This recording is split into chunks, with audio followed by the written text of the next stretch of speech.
Let me tell you all a story. It comes from Greg Robinson's 2009 book, A Tragedy of Democracy, Japanese Confinement in North America. This talks about the Executive Order 9066 that was enacted by Franklin Delano Roosevelt in response to the attacks on Pearl Harbor by the Japanese Empire. It then impacted 112,000 Japanese men, women, and children to be placed into internment camps um, away from their homes and then relocated to other places across the nation. For those of you who do not know, executive orders are directives from the president, him or herself, that are signed into action and cannot be overturned by Congress and do not need the Congress to approve it. Today, I'd like to consider a couple things. One, the detrimental impact of executive orders and how they can potentially affect us all.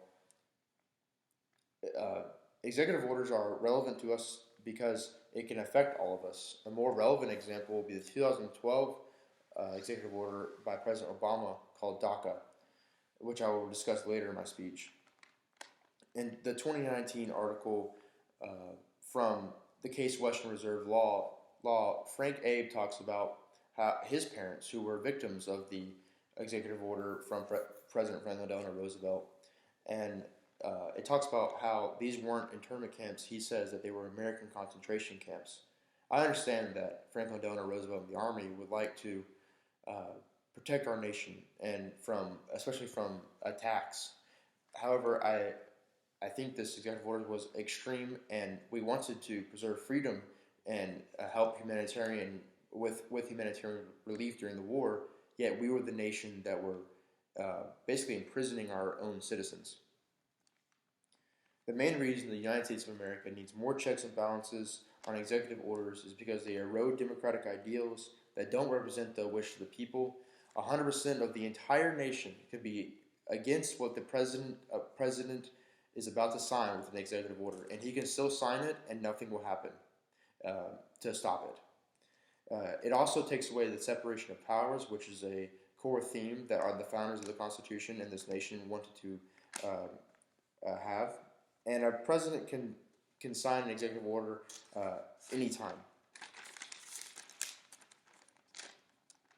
Throughout the rest of my speech, I will be discussing the cons of executive orders, counter-arguments, why we should limit them, and why they are undemocratic. In 1788, the framers of the Constitution talk about the executive branch in Article 2 of the Constitution, and more specifically Section 1, Clause 1, and they say that the executive power is vested in the President of the United States. However, what does power mean is my question, and there's been a lot of controversy of that throughout the entire history of the U.S. Can a president just sign whenever they want to, assign an executive order whenever they want to, and however many they want to?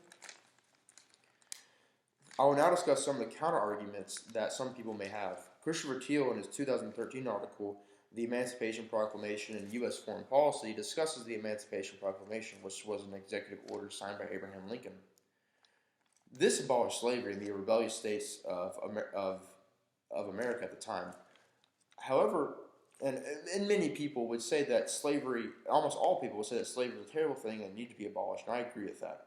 However, President Lincoln said that in his 1861 inaugural speech that it was, in fact, unlawful for him to do so, to abolish slavery. And he also said that he did not intend to directly or indirectly abolish slavery in the states that already had slavery.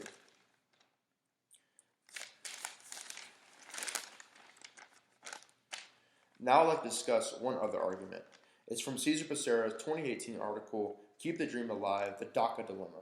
DACA, as I mentioned earlier in my speech, was an executive order passed by President Obama, and it said that illegal aliens who were around the college age and could not go to college due to the fact that they were illegal aliens, and they did not have the choice to come to this country legally, because when they came to this country legally, they were children and were brought here by their parents. However, no matter your view on the DACA dilemma, I would like to discuss the executive power of this. No one man should have this one executive power that signs and says that all these people have these rights now. We need to make that a law through the congressional system, and I think that is what our Constitution was wanting to do when it was when it talks about that. There are many times where presidents have used executive orders, and I think that there are occasional times where executive orders are okay. These times tend to be more temporary situations rather than years, yearly situations. Sorry. A couple of those are a pandemic, which is very relevant to today. We need executive orders today occasionally to help combat the pandemic that we are going on, and we don't need the long, slow process of the lawmaking. Another time would be widespread natural disasters, and maybe some relief support and is an example. I'm calling for a change. I'm calling for a change that the leaders of our country in the legislation have more power, and there's more checks and balances, especially with the executive branch. I'm not asking for the removal of all executive orders, just more power to the people. I think, in conclusion, I hope we have a better understanding of what executive orders are and why we need to lessen their power. I would like us to think about what the founders would think about today's executive powers, and if that would remind them of the monarchy in Britain.